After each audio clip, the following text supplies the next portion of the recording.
Welcome to a special edition of Gospel Truth with Andrew Wommack, a teaching ministry that focuses on God's unconditional love and grace. On today's broadcast, in celebration of Black History Month, Andrew is joined by David Barton as they discuss the numerous Black heroes of America. In the South, the war is over, but that didn't change hearts. If someone like a Woodrow Wilson comes out with his book and doesn't tell me about these Black heroes, then I don't know about them. Well, that's a problem. And now, here's Andrew. Today I'm continuing interviewing David Barton, and we've been talking about heroes, Black heroes in American history. Most people haven't heard these things. I never have. I tell you, this has been blessing me and inspiring me. You are going to be blessed. So stay tuned as I interview David Barton on today's Gospel Truth. You know, we mentioned this before we started the TV programs, but I believe in evolution, downward evolution. Right. That honestly, I've read some of these things from the 1700s, and those people make the way that we communicate today seem really... Yeah, we're doing baby talk. We are. I mean, they were intellectuals. They thought differently. Well, the key is they thought. We listened, they thought.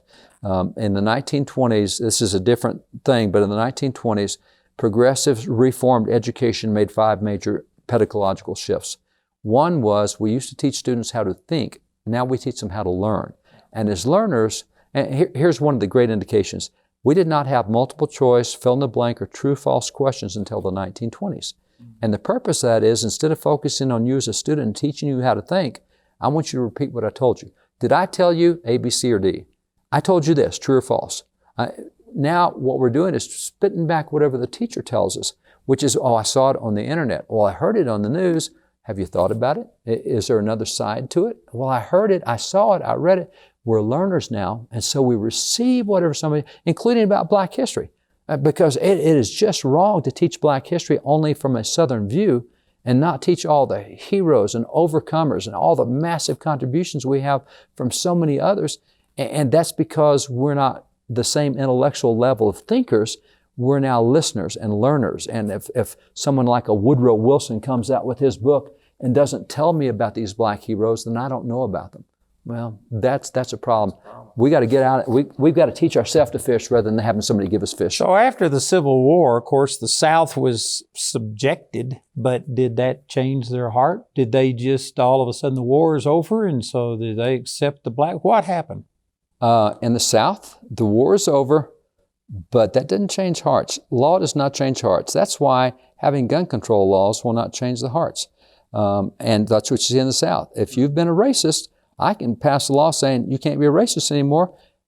All right, I'll just put a hood on my head. I'll be a member of the Ku Klux Klan. You won't know who I am. You can't punish me because you can't find me, but I'll still be a racist, and I'll still use the hate and everything. We passed 23 civil rights laws between 1861 and 1876. 23. Should have guaranteed every equal right. We're into the 1930s and 40s and still don't have that yet. I wonder if we need more laws. No, we need heart changes. Yeah. And that was the problem now, with was I also correct that Lincoln was really pushing? He had a restoration plan in place for the Blacks, but at his assassination, basically, that was stopped. Well, he had a restoration plan for Blacks and whites, and that's what made him unique, because there was a lot of restoration plan in place for Blacks, but you have to get whites on board too. The Southern whites have to get on board, otherwise the progress you make is not going to happen. And so while there were so many whites in the North that were for the progress, the Quakers and the Congregationalists and so many denominations, the Free Methodists, the Wesleyans, they are so biblical, they're so equal rights, they're so advocates. They ran the Underground Railroad. They were the guys who picked up the guns and went to war, and freeing slaves was big to them. In the South, it wasn't all about slavery, but it was for so many in the North. I mean, those guys, they didn't need to be reconstructed, if you would. There's a lot of Southern folks that need to change their thinking. And so Lincoln had a plan to work on both, because he realized you can't just legislate good behavior. You got to change the way people think. Just because he won the war doesn't mean that their hearts will change. That's right. And so the assassination of Lincoln really changed that. It polarized the sides. instead of having the two sides come together, now they get more combative against each other. And so Andrew Johnson on the one side and the fierce abolitionists on the other, and President Andrew Johnson, and it becomes a real problem. But there were people trying to work, but even at that, I mean, even after the Civil War, I mean, we talked about stories yesterday. So there's even so many guys that became big after the Civil War that are worth hearing their stories. And let me just pull one. This is one of my favorite guys. Now, most folks today don't know who he is. His name is Robert Smalls. He was a slave in South Carolina. He was impressed into the Confederate Navy because in Charleston, he really knew the harbors, really knew the waters, really knew the ships. And so he ends up becoming the pilot on the flagship for the Confederate Navy there in South Carolina. Now, this is the flagship he was the pilot of. It's called the Planter. And so the Planter, General Ripley, was the Confederate general who had this. And being in Charleston, which is where Fort Sumter was, that's where the Civil War started, was there at Fort Sumter. Charleston Harbor, because it's a harbor, you know that that's where the enemy wants to come. If they can get the ships in the harbor, then they can get inland and everything. So there's 4 forts there in Charleston Harbor. And they're Confederate held, and they're just not putting up with anything that's not Confederate. So he's the pilot that helps handle all this for the general on this Planter ship. So what happens is Robert Smalls doesn't want to be in slavery, nor does his crew. And this is his crew, by the way. So he started making plans. We need to escape. We can steal the ship. We can get it out of here. The Union has the harbor blockaded because Union didn't want any supplies coming into South Carolina. So the Union Navy's sitting right out there just a couple miles out. They blockaded the harbor. We've got to get to them with the ship. And so they talk about how to do it. Now, any type of escape is a death penalty thing. If they fail, they are all dead. And so scared to do it, but they want freedom. And so it comes time that General Ripley went ashore one afternoon for a meeting. And so the general's off the boat, and Robert Smalls says, now's the time. So Robert gets the other guys together and said, guys, now's the time. And it's like, oh my gosh, I don't know if we can do this. Go get your families. We're going to get your families. We're going to get out of here. Now's the time. So to get that ship, the Planter, to get that out of the harbor, he has to go right past all those ships. And what you have to do, all those forts, to go past the forts, you have to have the general's uniform on. You got to be the general, and you got to look up at the sentry in the fort, and you got to give the password, and you have to blow the whistle on the ship with the right sequence of passwords, all the forts. He's obviously a black guy. The general obviously wasn't a black guy. So what he does is he puts on the general's jacket. He's got all of his guys stowed away down underneath, and as they go by the forts, he turns his back to them and just yells his password over the shoulder, and yells the password and blows the signal on the horns, and you go, oh my gosh, they're not responding, we're all dead. And then past the Planter, he gets the word, they go through all this series of forts and flying the Confederate flag, the flagship, and they get outside, and finally they're in the harbor, no more ships to pass. They head straight for the Union Navy. They still got their flag flying, forgot to take the flag down. So now you've got a Confederate ship, looks like it's attacking the Union Navy. Union Navy says, open up on them, blow them out of the water. And that's when Robert Smalls, the guys go, oh, get the flag down. So they ran up a bed sheet real quick, a tablecloth bed sheet thing. And just before they fired, one of the Union guys looked up and says, whoa, I think there's a white flag. And so they held off. They got it there and they boarded the ship. And what's the deal? And Robert Smalls says, we have a present for Uncle Abe. And that was his statement. We brought this ship. So they took them to the White House. They got with President Lincoln. They gave the ship to President Lincoln. President Lincoln then gave them the spoils of war because that was a captured ship, and they all got economically rewarded. And then Robert Smalls is made the pilot on the ship. Now they took that same ship and turned it into a Union ship. So he now goes back to Charleston as a Union soldier doing that ship. And they got into a big battle. The Confederate Navy came after them, and the white captain of that ship they're getting pounded, and the white captain goes down under deck and says, raise the white flag, give up, surrender now. It is a Confederate law that you take no black prisoners. You kill them all. That was the massacre of Fort Pillow. They killed all the blacks that surrendered. And so Robert Smalls says, no. He took control of the ship, turned around and won the battle and defeated the other ships. And so General Gilmore, the Union general, says, you are now the captain of the ship. He became the first black naval captain in American history. He goes on through 17 more battles with that ship. and wins all sorts of battles. After the war is over, he starts several businesses. He is really a strong Christian guy. Starts several businesses and says, we need political help. He founded the Republican Party of South Carolina. Oh, really? He goes on to be a major general. Now, if you look up on Wikipedia, Internet today, say, who's the first black general in American history? General Davis, the Vietnam War, 68. No. Robert Smalls was a major general, a 2-star general back right after the Civil War. I mean, there's just so many things. Is that an intentional thing, or? Nobody knows history today. All they know is what they get off the internet. We're not thinkers, we're learners. And I read on the internet that the first black general was General Davis, Vietnam.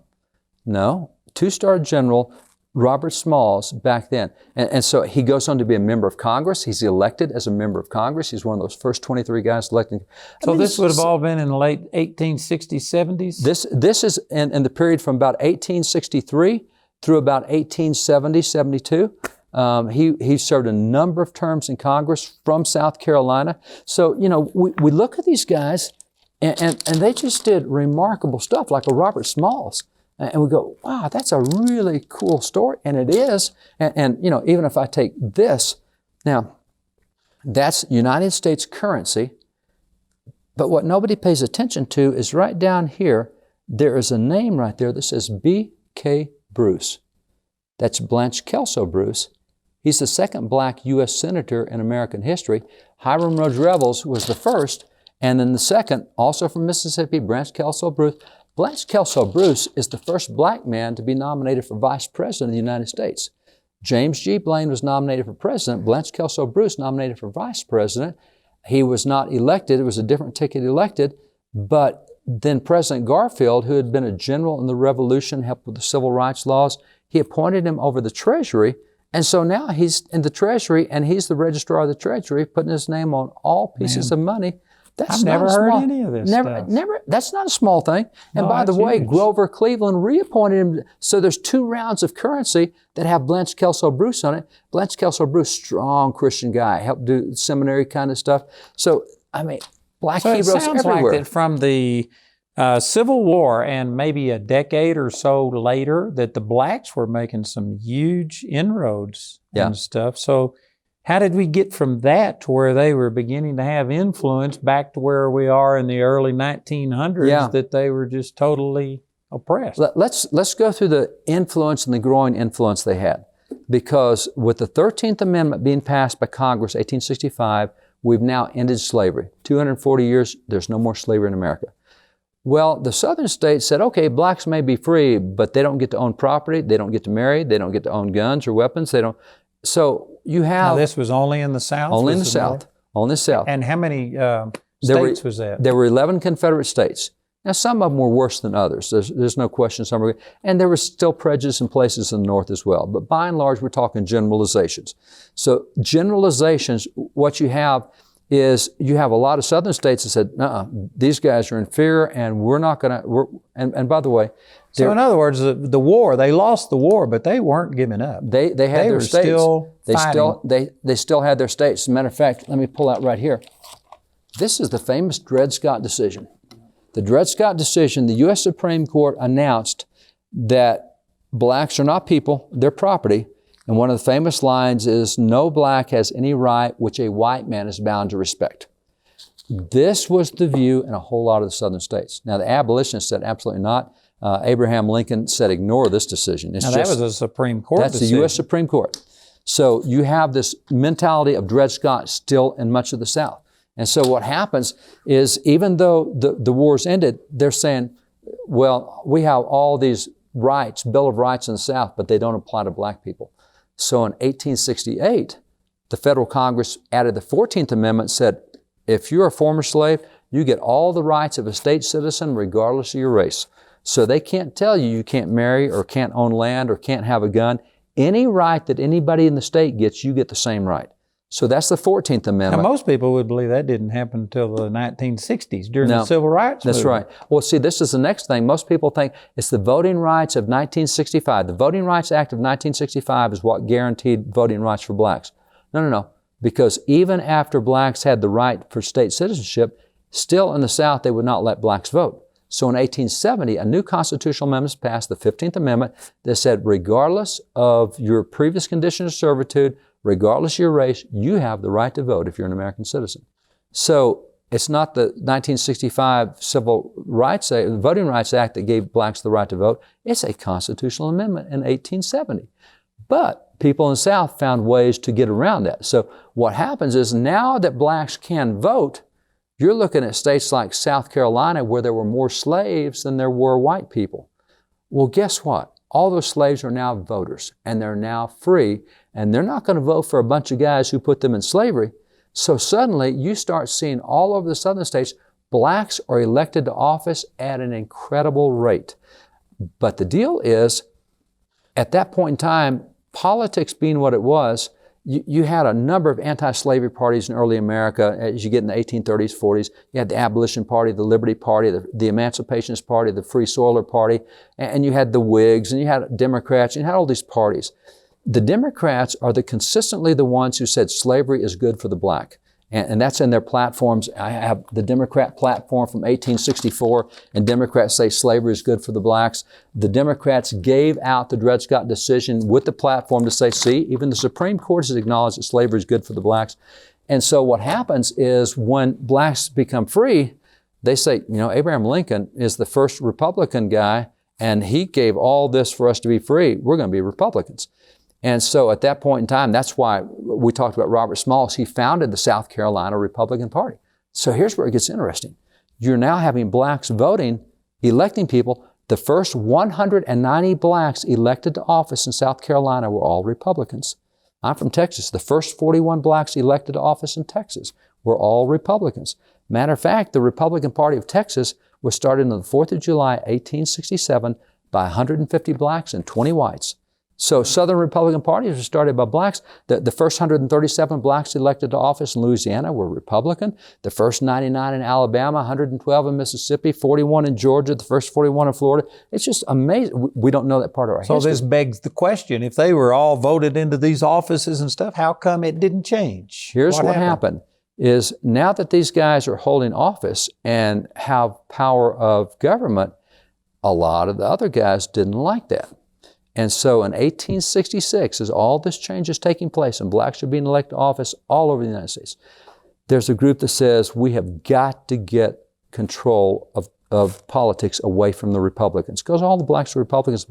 And we have I remember in this thing, I listened to it, and I think a guy was from Mississippi, and he was quoting and saying that he could not find one black Republican in the entire state. Not one black Democrat in the entire state. Excuse me, that's right. Yeah, in the congressional hearings on the Ku Klux Klan in 1875, the testimony was federal government. They said they've surveyed all the southern states. They said in Mississippi, they found one black who was not a Republican. There's one black Democrat in Mississippi. That's all they found.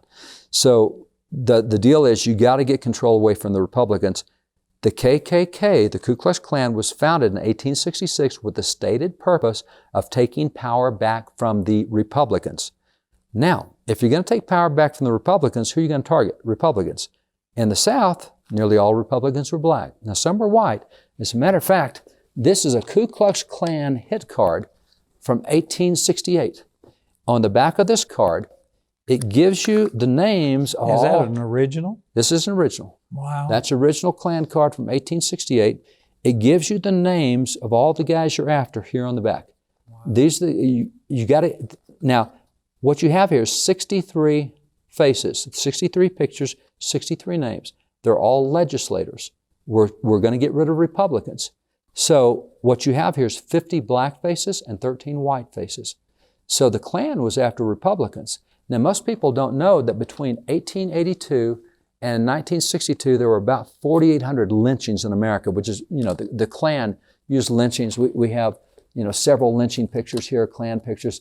They're abominable. And the reason they did this is the same reason that ISIS does its executions in public today. You want to terrorize, intimidate people, so they would have these public executions, and that's the Klan. We want to drive everybody into the woodwork. We don't want Republicans coming out.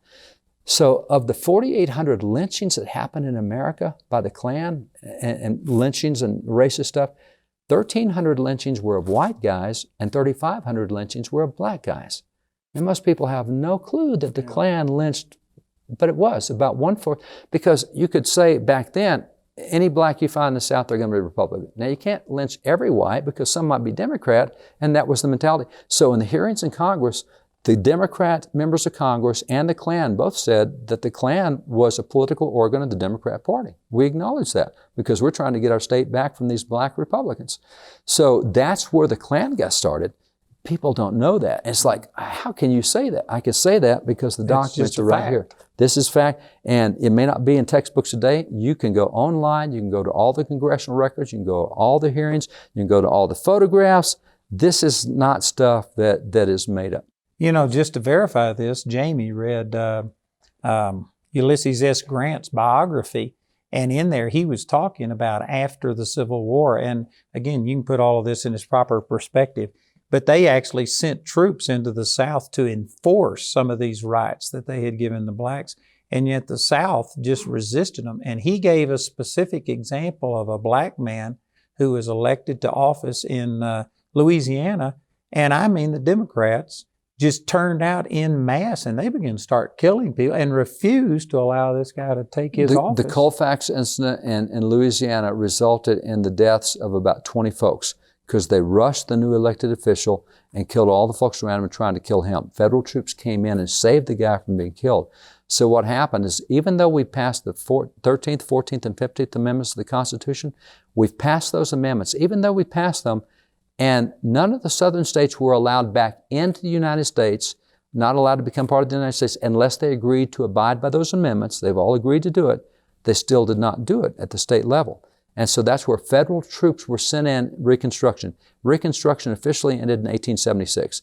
And when the federal troops were taken out of the South, then the lynchings went, through the roof. And why did they remove the troops? They removed the troops because the election of 1876 was, you had Samuel Tilden was the Democrat candidate, and you had Rutherford B. Hayes, the Republican candidate. So the elections counted, the electoral votes are counted, and what happened was, out of South Carolina, a southern state, out of Florida, a southern state, out of Louisiana, a southern state, they reported double results because the Democrats didn't count the black votes, but the federal counters counted black and white votes. And so the Democrats refused to recognize the federal counts. And so by not counting the federal counts, only counting the white votes, the Democrats won those 3 states. By counting black votes, the Republicans won them. So what happens is the Democrats contest the presidential election and say, Rutherford B. Hayes is not president because you're counting the wrong set of votes from these 3 southern states. You got to count our set of votes. And so we went almost 6 months without a president of the United States. And we think the election of 2000 was, how can we go for 61 days or whatever it was? There's nothing new under the sun. Nothing new under the sun. These things have happened So they before. appointed a commission made up of Supreme Court justice, equal number of Republicans and Democrats to look at the voter fraud that happened. And when it's all over and done with, the Democrats say, okay, we will let you win the presidential election as long as you agree to take all federal troops out of the South. If you'll take federal troops out, you can win the election.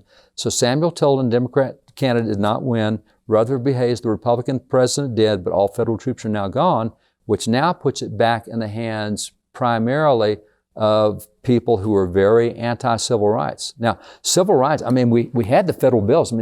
These happen to be 3 of the original federal bills of this 24 Civil Rights Act. This is a federal bill.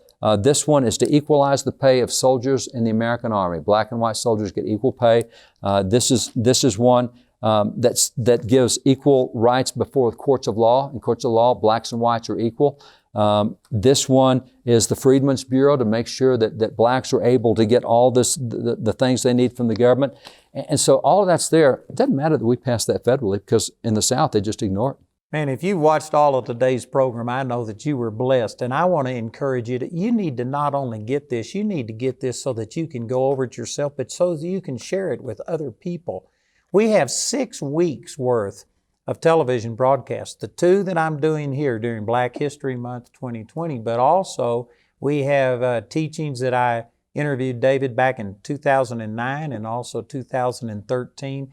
And so 6 weeks worth of interview with David Barton, and this would be a blessing to you. We've also got information about how you can go directly to their website at WallBuilders, and it would be a blessing. You need this not only for yourself, but for other people. Listen to our announcer, and please call or write today.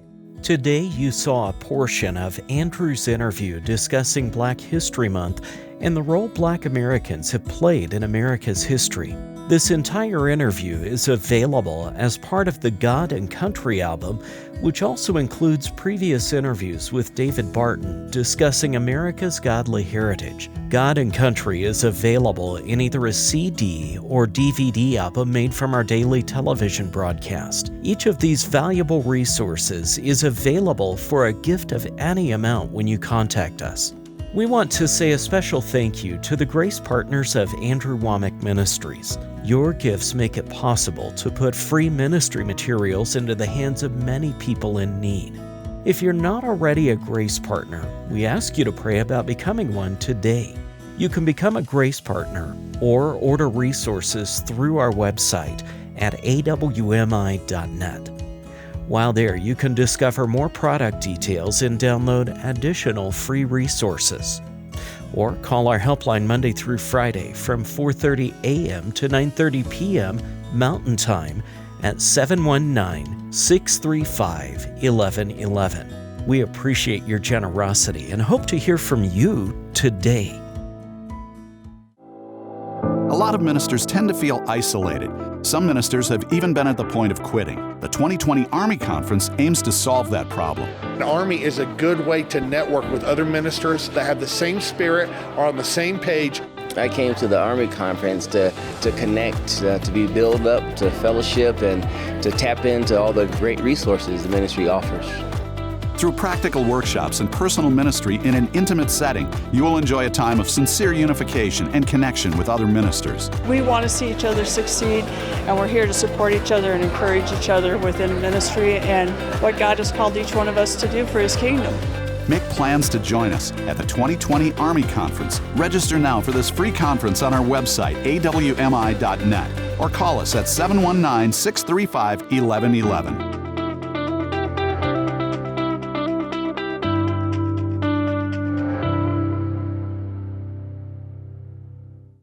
Have you checked out the Inside Story yet?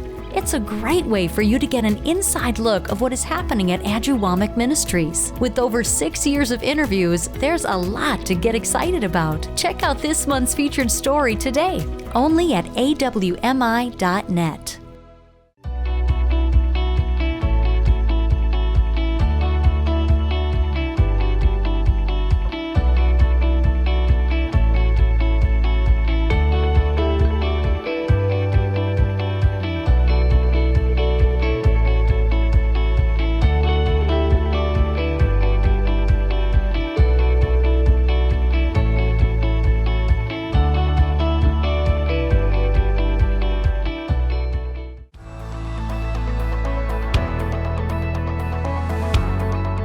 We've got a great feature on Gospel Truth TV, and that is the on-demand feature. And that's where if you aren't watching at the time your favorite program comes on, you can go back and get whatever you want to see on demand. Check it out at gospeltruth.tv.